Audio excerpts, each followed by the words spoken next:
बिस्मिल्लाहिर्रहमानिर्रहीम। अस्सलाम वालेकुम। अच्छा, वो पूछना ये था कि फ्रीलांसिंग के लिए जो आर्टिकल लिखा जाता है उसके अंदर क्या तस्वीरें डालनी होती हैं? हाँ जी, ज़रूर डालनी होती हैं।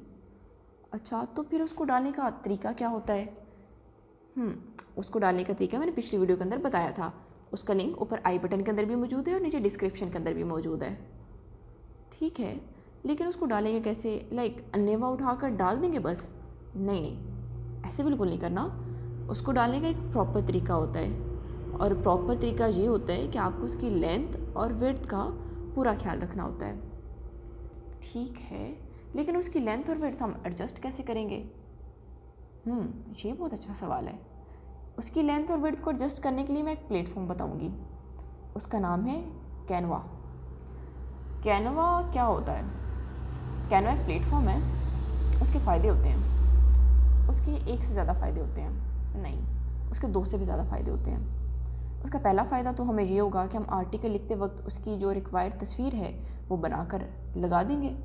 उसका दूसरा फ़ायदा ये है कि अगर हमें कोई तस्वीर दुनिया में कहीं ना मिले, दुनिया में नहीं यानी कि इंटरनेट से हमें कहीं से भी कोई तस्वीर ना मिले, तो हम कैनवा पे जाकर खुद अपनी रिक्वायर्ड तस्वीर बनाकर इस्तेमाल कर सकते हैं। मैंने कहा था कि कैनवा के दो से भी ज़्यादा फ़ायदे होते हैं। तो उसका तीसरा फ़ायदा क्या होता है? उसका जो तीसरा फ़ायदा है वो पहले दोनों से ज़्यादा इम्पोर्टेंट है। इम्पोर्टेंट तो नहीं कह सकते, ये कह सकते हैं कि वो पहले दोनों से ज़्यादा काम दे सकता है।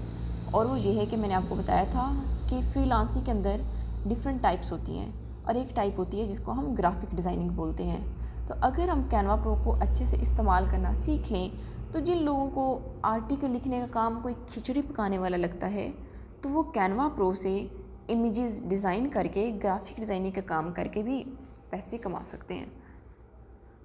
ठीक हो गया, इसका मतलब है कैनवा अच्छी चीज़ है, लेकिन यार वो कैनवा को तो इस्तेमाल करने के लिए पैसे भी चाहिए होते हैं, इसके अकाउंट को इस्तेमाल करने के लिए। हाँ जी, वो चाहिए तो होते हैं, लेकिन ये कि हम पाकिस्तानी हैं और हमारे पास हर चीज़ का फ्री वर्जन मौजूद होता है, तो हम इसी फ्री वर्जन को इस्तेमाल करते हुए सारे काम कर लेंगे। अच्छा आइडिया है। वीडियो फ़नी लग रही थी, हंसी आ रही थी, काम बिल्कुल सीरियस नहीं लग रहा। अभी स्क्रीन पे चलते हैं और मैं आपको दिखाती हूँ काम कितना सीरियस है। अगर सीरियस तरीके से हाँ ध्यान से उसको नहीं सीखोगे तो जो 3 मिनट की वीडियो है वो आपको 7 मिनट में मुकम्मल करना पड़ेगी। Open Google Chrome, search Canva, click on the first one. After this you are suppose to log in for Canva account. इसके लिए आपको अपना ईमेल और पासवर्ड लिखना पड़ेगा। जब आप कैनवा पे क्लिक करोगे तो आपके पास लॉगिन का ऑप्शन आ जाएगा, वहाँ पे आप इजीली लॉगिन कर लोगे। समटाइम्स लॉगिन किए बगैर भी डायरेक्ट आपके पास ये वाला नज़र आ जाता है जो अभी इस वक्त आपको मेरे पेज पर नज़र आ रहा है। तो अगर तुझे आपके पास डायरेक्ट आ जाता है तो वेल एंड गुड, इस तरह का पेज है, क्योंकि हम यहाँ से अभी अपनी कैनवा का साइज़ एडजस्ट करेंगे। और इन केस नहीं होता तो then you can log in through your email ID. तो क्रिएट डिज़ाइन पे हम लोग क्लिक करेंगे। इसके बाद हम करेंगे ये कस्टम साइज़, एंड पे आ जाए। कस्टम साइज़ के बाद हम ना यहाँ पे विड्थ और लेंथ एडजस्ट करते हैं और यहाँ पे इसको पिक्सल में रखते हैं। ये आगे इंचज़ में, मिलीमीटर में और सेंटीमीटर में आ रहा है, लेकिन हम पिक्सल में ही रखेंगे। हाइट और विड्थ का ये होता है कि आपको जब क्लाइंट बोलता है कि मुझे किस साइज़ में चाहिए तो वो आप लिख लोगे, लेकिन अगर वो नहीं देता तो ज़्यादातर आप या तो गूगल से भी बस सर्च कर सकते हो कि आपको तस्वीर का साइज़ कितना एडजस्ट करना चाहिए। मैं यूजली ये वाला इस्तेमाल कर लेती हूँ।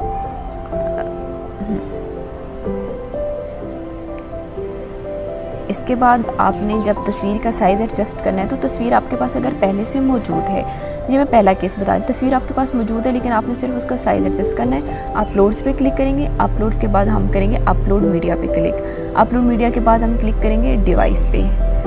जब डिवाइस पे आ जाएंगे तो हम यहाँ से कोई भी तस्वीरें ले लेंगे, यानी कि अगर आपकी डेस्कटॉप में पड़ी हैं, डॉक्यूमेंट्स में पड़ी हैं, डाउनलोड्स में पड़ी हैं, ये मेरी अगर ये एक फ़ाइल अगर पड़ी है तो मैं इसको ओपन कर लेती हूँ। इसके अंदर जो भी तस्वीर होगी, अब वो मेरी डाउनलोड्स में पड़ी हुई थी, मेरी पीसी में पड़ी हुई थी तस्वीरें, और उसमें से कोई भी तस्वीर जिसका मैंने साइज़ एडजस्ट करना है उसको मैं इस पूरे प्रोसीजर के थ्रू अपने कैनवा पे ले आऊँगी। ये तस्वीर अगर मैंने अपनी अब अपलोड कर ली है तो इस पर क्लिक करूँगी।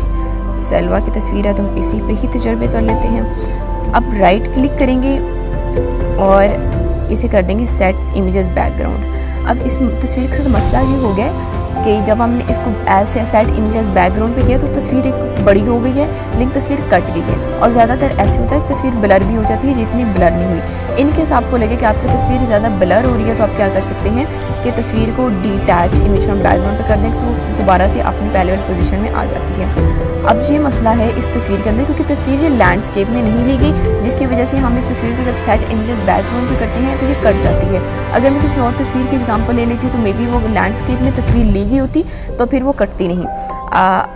अगर इसको हम एडजस्ट कर लें, बात तो आपको समझ आ गई, लेकिन मज़ीद क्लैरिफिकेशन के लिए मैं काम करती हूँ।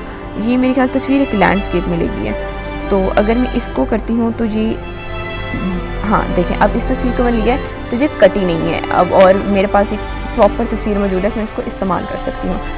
इसको ले सकते हैं, या पहली वाली तस्वीर में मसला ये था कि लैंडस्केप में नहीं थी। अगर आपके साथ कभी ऐसा मसला हो जाए कि आप तस्वीर कैनवा पे लगाते हैं और वो कट जाती है, वो ब्लर हो जाती है, उसमें मसले आ जाते हैं, तो दोबारा चेक करें कि आपने तस्वीर लैंडस्केप में ली हुई थी। और अगर लैंडस्केप में वैसे मतलब होता है कि आपने मोबाइल को, अगर मैंने अपने कोई सादा से लफ्ज़ों में बोलूँ कि मोबाइल को लंबा रखें, हाँ मोबाइल को अपने यार लिटा के, हाँ या मुझे यही अब सूटेबल लफ्ज़ लग रहा है कि आप मोबाइल को लिटा कर तस्वीर ले लो, एक लाइक उस नॉर्मल पोजीशन में ना रखो जिस पोजीशन में हम रख के अक्सर मोबाइल को इस्तेमाल करते हैं। तो लैंडस्केप में तस्वीर ली हो तो फिर वो मसला नहीं होता। अब ये कि हमने पहले इसका साइज़ वगैरह एडजस्ट कर लिया हुआ था, और अगर यहाँ से हम इसको कर लेते हैं डाउनलोड के बाद ये तस्वीर हो गई डाउनलोड, ये भी साइड पर शुरू हो जाएगी। अच्छा, अब इसका ये होता है कि जो मैंने कह रही थी ना पैसे वगैरह देने होते हैं, ये अक्सर यहाँ पे आ जाता होता है कि हमें दे दो, कोई प्रीमियम वर्जन चेक कर लो, हमें चेक नहीं करना होता तो सिंपली क्रॉस कर दिया करो। अब ये जो साइज़ है ये प्रॉपर एक उस लेंथ और विड्थ में आकर एडजस्ट हो गई है जिस तरह से हमने करनी थी, जैसे हमें रिक्वायर्ड थी। अब एक तो ये तरीका होता है। अब हम दूसरे तरीके की तरफ चलते हैं, जब हमारे पास तस्वीर मौजूद नहीं है और हमने तस्वीर खुद डिज़ाइन करनी है। इस केस में हम चलेंगे टेम्पलेट्स पे। टेम्पलेट्स के अंदर आप आकर देखोगे कि आपके पास बहुत ज़्यादा ऑप्शंस हैं, अब ये इतने ऑप्शंस हैं, आप इनमें से कोई भी इस्तेमाल कर सकते हो। अगर हम नीचे चलते जाएं, जो भी आपको अच्छा लगे अपने हिसाब से, ये यानी कि इस तरह से कि आप बैकग्राउंड दिया हुआ है, आगे आप उसके ऊपर खुद लिख सकते हो। जिस तरह इसमें पोस्टर्स दिए हुए हैं तो आप इसके अंदर खुद लिखकर उस इमेज को डिज़ाइन कर सकते हो। ये सारे ऑप्शंस आ रहे हैं हमारे पास। हम इनमें से कोई भी पकड़ लेते हैं और उसको डिज़ाइन करके देख लेते हैं कि अगर हमारे पास तस्वीर नहीं है तो हमको डिज़ाइन कैसे करेंगे।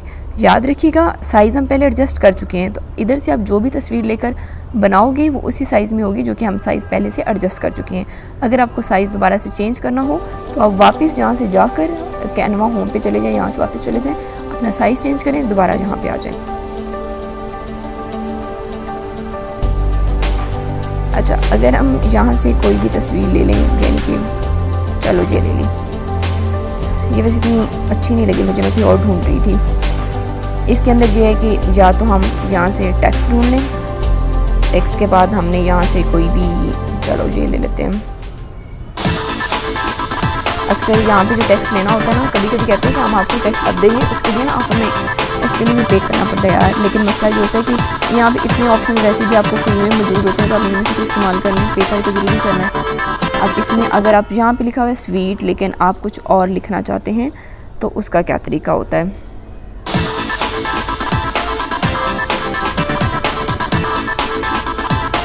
चलिएगा, ऐसे अक्सर हो जाता होता है, तो मसला नहीं है। इसको हम कट भी नहीं हो रहा, कॉपी भी नहीं हो रहा, पेस्ट भी नहीं हो रहा, मतलब हद होती है। डिलीट हो गया, इसको कर लेते हैं।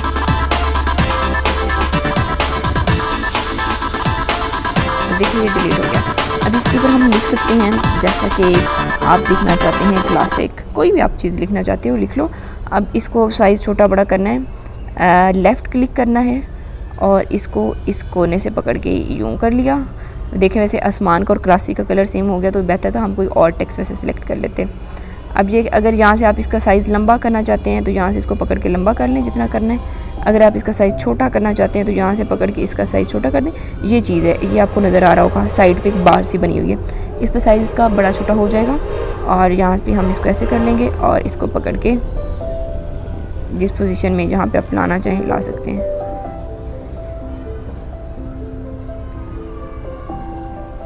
और ये वापस आपके पास आ गया।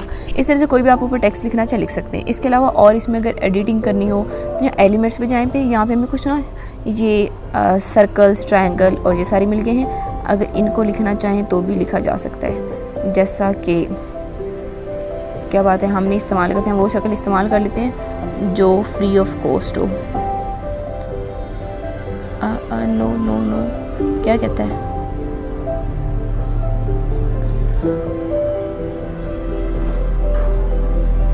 देखा पहले वैसी कोई तस्वीर लगी हुई है, इसी को इस्तेमाल कर लेते हैं। ये हमने उसके अंदर जो लिखा हुआ है इस सर्कल के अंदर लिया है और इसको थोड़ा सा सर्कल के अंदर कर देते हैं क्योंकि लफ्ज़ जो है सर्कल से बाहर निकल रहे हैं।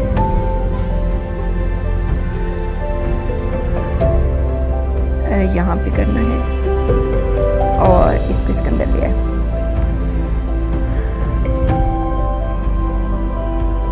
इसको कर लेते हैं इधर और अब इसके अंदर कुछ लिखते हैं टेक्स्ट। नीचे चले गए, वो भी किया, सारे भी आ गए, पूरी पेज पूरी तस्वीर भी आ गई। अब ये मैं सारा काम पता है कैसे करी हूँ, मैंने लेफ़्ट क्लिक किया हुआ है और उसके थ्रू इसको मैं थोड़ा सा साइज़ को छोटा करी हूँ ताकि तस्वीर पे पूरा कंप्लीट हो जाए। अगर हम ग्लो नहीं लिखना चाहते, हम जहाँ पे भी कोई अच्छा सा लफ्ज़ लिखना चाहते हैं अच्छा से ही फिर लिख लेते हैं, यानी ये अच्छे का सिनोनिम होता है। इसके बाद हम इसको यहाँ से पकड़ेंगे, क्लिक करेंगे और ये एडजस्ट हो गया। इसके अलावा आप जितनी भी अंदर कोई चीज़ें, आपके पास एक बैकग्राउंड पहले से ये वाला सेट हो गया और भी आपको बहुत ज़्यादा इस तरह के बैकग्राउंड्स मिल जाएंगे। आप कोई तस्वीरें अंदर इंसर्ट लाइक कोई शेप्स इंसर्ट करना चाहते हो वो शेप्स इंसर्ट कर लो, एक से ज़्यादा कर सकते हो। अंदर कुछ भी आप अपनी मर्ज़ी से लिखना चाहो तो लिख सकते हो। ये जो लिखा होता है ना ये उन्होंने सैम्पल के तौर पे दिया होता है। तो आप इस ग्लो, इसको जैसे मैंने ग्लो को क्लिक किया तो यहाँ पे ग्लो आ गया, फिर मैंने ग्लो को रिमूव करके अपनी मर्ज़ी से डिसेंट लिख लिया। इस तरह यहाँ पे कुछ और आ रहा था, शायद ड्रीम आ रहा था ये वाला, तो मैंने उसको रिमूव करके क्लासिक लिख लिया। इसका मतलब ये सैम्पल दिया हुआ है कि आपका लफ्ज़ जो है उसका एक तो फॉन्ट इस तरह से कुछ होगा, डिज़ाइन ये होगा, जिस तरह ये एक स्ट्रेट में लिखा हुआ है, इसकी राइटिंग स्टाइल थोड़ा सा डिफरेंट है, कलर वो वाला होगा जो इधर है। तो आप उसके वजह से कलर चेंज कर सकते हो, शेप चेंज कर सकते हो, राइटिंग स्टाइल चेंज कर सकते हो और जो पीछे का बैकग्राउंड है वो भी आप अपनी रिक्वायरमेंट के अकॉर्डिंग चेंज कर सकते हो। यानी कि ये तो आपको ऐसे से लग रहा है ना कोई बहुत ही वैसे